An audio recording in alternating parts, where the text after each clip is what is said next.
Hi there, my name is Sam and today I will show you how to customize the cart reward bar for different Shopify markets. First, let's select the cart reward bar right here in the canvas.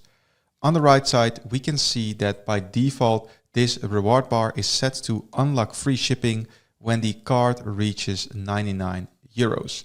And that means that once a customer adds 99 euros worth of products, the reward becomes active. And in this case, the reward is free shipping. Now, let's look at a real scenario. Imagine you sell internationally. In the US, free shipping at $99 makes sense, but in the Netherlands, customers expect free shipping at a much lower amount.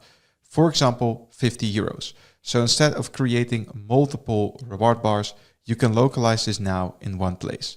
So let's open up the market selector, and these markets come directly from your Shopify Markets setup. And in this store, I have two markets, the Netherlands and the United States. The default setting is 99 euros, and this default will apply to any market that does not have a custom value. But as mentioned, let's customize the value for the Dutch market. So let's set it to 50 euros, and that's it. Now, when we go to the United States market, the default works fine, but what you can see is that the euro currency symbol changed to dollars, which is great. So now this will continue to use the default value of $99.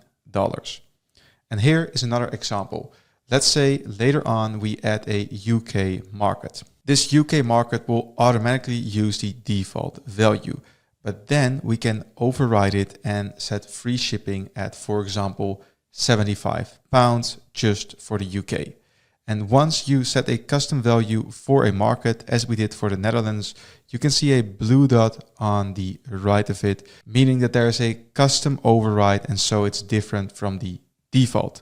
And that's it for this update. So now you can have one reward bar that adapts automatically per market, including the correct currency and threshold. Thanks for watching and stay tuned for more product updates.